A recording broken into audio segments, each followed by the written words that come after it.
kali ini aku mau ceritain kisah horor yang dialamin sama wawa aku yang kita sebut aja namanya Nina, Wak ya. Jadi kejadian ini Nina alami pada saat dia ini bekerja di sebuah restoran bintang 5 di Jakarta.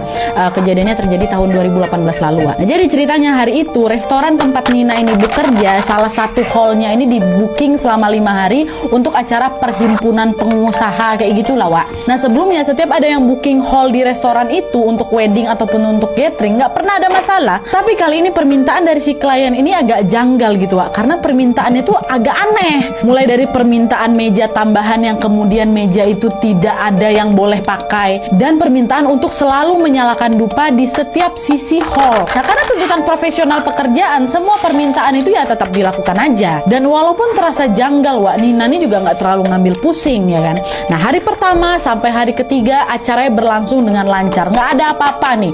Sampailah tiba di hari keempat, tepatnya sekitar jam 9 malam, salah satu temannya Nina ini kesurupan dan dia berbicara pakai bahasa Mandarin, Wak, yang intinya dia minta acara itu untuk dihentikan. Nah, temannya Nina yang kesurupan ini teriak kencang kali, Wak, sampai-sampai terdengar di pos security depan, Wak. Padahal jaraknya lumayan jauh loh, Wak, sekitar 500 meter lah gitu. Tapi sayangnya pada saat itu manajer restoran itu tetap meminta acara ini ya udahlah tetap berlangsung aja lah gitu. Mereka udah bayar, udahlah acara tetap dilangsungkan tuh. Nah, singkat cerita setelah acara ini tetap berlangsung, Wak, Nina pun mengalami kejadian yang nggak masuk akal juga, dimana pada saat dia membawa makanan panas menggunakan tray atau nampan untuk disajikan, tiba-tiba saja Nina ini merasa kayak ada yang narik kakinya gitu loh, Wak. Ditarik gitu kan, otomatis terjatuh lah si Nina dan membuat semua makanan panas yang sedang Nina bawa itu tumpah semua. Nah, anehnya setelah kejadian makanan tumpah itu, Nina merasa badannya sebelah kanan itu kayak nggak bisa gerak, Wak, kayak orang stroke. Nina nggak ngerasa sakit apa kayak gimana-gimana, enggak, tapi setengah badannya itu betul-betul terasa kaku kali, Wak, dari kepala sampai kaki. Sampai-sampai Nina ini harus dipapah 8 orang temannya untuk sampai di kosnya dia, Wak. Nah, melihat keadaan Nina, teman kosnya si Nina ini pun berinisiatif manggil orang pintar. Kita panggil aja lah nama orang pintar ini Bunda Arum, Wak ya.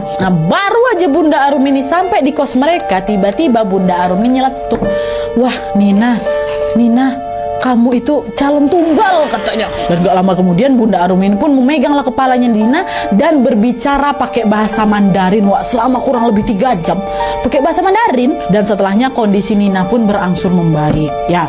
Nah, sebelum pulang Bu Arum ini pun berpesan kalau lebih baik kamu izin aja dulu, nggak usah kamu masuk kerja besok, istirahatlah dulu nak gitu kan. Nah, mendengar hal itu Nina pun menyetujuinya, baik Bunda, besok aku mau izin aja gitu. Nah, terus, Wak, keesokan harinya tepatnya di siang hari, tiba-tiba saja Nina mendapatkan kabar dari teman kantornya kalau salah satu karyawan di tempat dia bekerja itu meninggal dunia akibat tertimpa lift barang. Aduh, merinding aku. Dan kalian tahu, tempat temannya tertimpa lift barang itulah tempat Nina terjatuh gara-gara ada yang narik kakinya, Wak. Karyawan lain mengatakan kalau kondisi teman mereka yang meninggal ini begitu parah, bahkan kulit kepala hampir terlepas saking parahnya tuh kalian. Dan yang anehnya lagi, Wak, pada saat lift barang ini diperiksa tidak ada kerusakan berat di lift itu. Dan setelah kejadian itu pula pihak manajemen restoran berpesan untuk tidak menyebarkan berita soal kejadian ini. Makanya tadi di awal nggak aku samarkan namanya si Nina ini kan, itu juga permintaan Nina sih. Nah, kejadian yang menimpa kawannya ini Nina ceritakan juga ke Bunda Arum, Wak. Masih ingat kalian kan? Dan kalian tahu Bunda Arum nih bilang apa?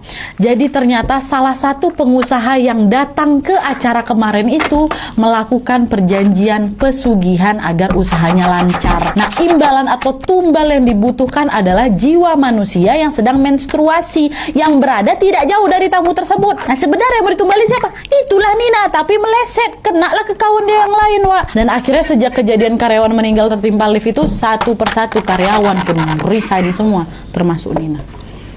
Aduh,